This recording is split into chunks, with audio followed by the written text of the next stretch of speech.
सुन रहे हैं कि बिहार को एक बार फिर से बांट करके एक राज्य का मांग किया जा रहा है जिसका नाम है मिथिलांचल। जब जब पता किए तो पता चला कि मिथिलांचल में जो मैथिली बोलते हैं उन लोगों के एरिया में नीतीश कुमार जो हैं उनका विकास ही नहीं पहुंचा है।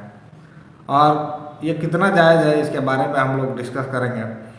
तो सबसे पहले जो है नीतीश कुमार का विकास वहाँ पे क्यों नहीं पहुँचा है उसके बारे में जानते हैं, और हो सकता है कि ये सत्य भी हो, क्योंकि हमको भी ऐसा लगता है कि नीतीश कुमार का विकास जो है पटना में और राजगीर के अलावा जो है उनका विकास कहीं नज़र ही नहीं आता है, क्योंकि वो राजगीर से और पटना से राजगीर, राजगीर से पटना कहीं उनको कुछ नज़र ही नहीं आता है कि बाकी भी हिस्से जो हैं वो बिहार में पड़ते हैं और बिहार में जो है बाकी जगह भी विकास की ज़रूरत है। हो सकता है कि उनका जो मानना है कि वहाँ पे विकास नहीं हुआ है, तो वल्ली एक नीतीश कुमार ही जिम्मेदार नहीं है।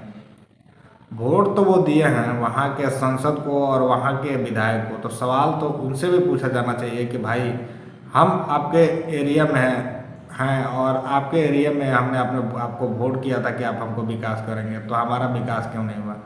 वहाँ के विधायक क्या वहाँ पे झक मार रहे थे? क्या उनसे पूछने का अधिकार किसको है? कौन पूछेगा? वोट तो आपने दिया है, तो आपको पूछने का अधिकार है। आप वहाँ पे जाके पूछ सकते हैं कि भाई हमारा विकास कहाँ है, आप इतना दिन से क्या कर रहे हैं? झक मरा रहे थे वहाँ पे बैठ करके कि हमारे एरिया में कुछ विकास नहीं हुआ। खाली नीतीश कुमार की जिम्मेदारी नहीं है। और जो है अगर चोर विधायक को पकड़ते हैं तो आपका मांग जो है आप मिथिला बनने के बाद भी वही हाल होगा जो अभी हाल है, कुछ बदल नहीं जाएगा, क्योंकि राज तो वही रहेगा, जैसे ये चलता है वैसे ही चलेगा। कुछ राजनीतिक पार्टियां हैं जो इसमें अपना रोटी सेकना चाहती है और वो सेकेगी। जैसे आपको याद होगा कि लालू यादव जो है झारखंड का बंटवारा हो रहा था, तो लालू यादव ने भी बोले थे कि जब तक हम जिंदा हैं ऐसा होने नहीं देंगे। और उनमें जो है एक फ़ायदा उनको दिख रहा था कि अगर वो झारखंड अलग राज्य बनता तो उसमें उनका जो पार्टी है आरजेडी उनको मतलब अच्छा खासा नुकसान देखने के लिए मिलता, और वो ऐसा हुआ भी, क्योंकि आरजेडी जो है झारखंड में बहुत कम सीटों पर आ गए। जैसा उनको फ़ायदा मतलब होना चाहिए था वैसा फ़ायदा नहीं हुआ। तो वो बात एक अलग है। अब इसमें कौन इसके समर्थन में है और कौन इसके विरोध में है उसमें हम नहीं जाएंगे, लेकिन सबसे पहला जो बात है उनके विधायक जो है उनसे पूछना चाहिए। और वो जो मतलब जो इसमें आग लगा रहे हैं, जो बंटवारा चाहते हैं कि हाँ इसका बंटवारा हो, उनसे मैं कुछ बात जो है वो कहना चाहूँगा कि जिस उम्र में बच्चे लोग को पढ़ाई करना चाहिए उस उम्र में पार्टी का झंडा ले कर के और एक राज्य का मांग कर रहे हैं, उस युवाओं को कौन सा रास्ता दिखा रहे हैं वो नेता? जिस नेता को वहाँ पे मतलब कि विकास करना चाहिए तो विकास को छोड़ करके वो वही बोलते हैं कि भाई हमारा कुछ विकास नहीं हुआ है, हमको अलग राज्य का दर्जा दिया जाए तभी हम विकास करेंगे। अब ये कितना जायज़ है अब आप ही बता सकते हैं। जिस उम्र में बच्चे को पढ़ाई करना चाहिए उस उम्र में बच्चे जो है वो क्या डिमांड कर रहे हैं सुनिएगा। कुछ बच्चे जो हैं मगधांचल का डिमांड कर रहे हैं, कुछ अंग प्रदेश का डिमांड कर रहे हैं और कुछ मगधांचल का डिमांड कर रहे हैं। तो यही सब चक्कर में बच्चे लोग को डाला जा रहा है।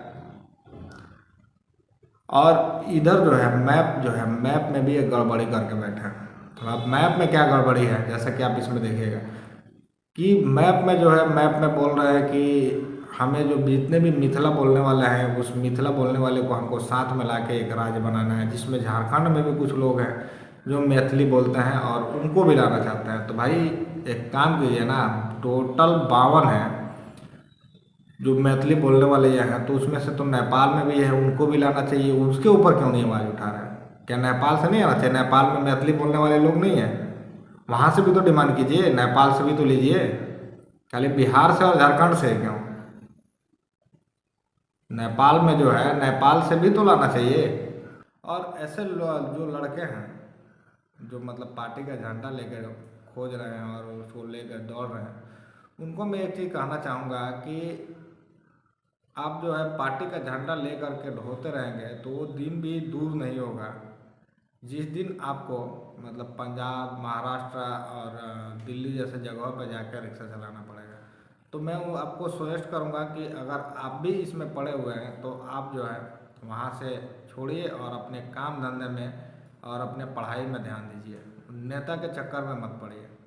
दूसरा एक और बात है कि भाषा के आधार पे भी बंटवारा होना चाहिए। तो भाषा के आधार पे जो बंटवारा होगा तो मैप में जैसे कि आपने देखा होगा उसमें पूर्वी चंपारण और पश्चिमी चंपारण को भी दिखाया गया है कि पूर्वी चंपारण भी मिथिलांचल का हिस्सा होना चाहिए, या मैथिली जो राज्य बनेगा उसका हिस्सा होना चाहिए। तो भाई पूर्वी चंपारण में और पश्चिमी चंपारण में कौन सा मैथिली बोला जाता है, उनका भाषा कौन सा है?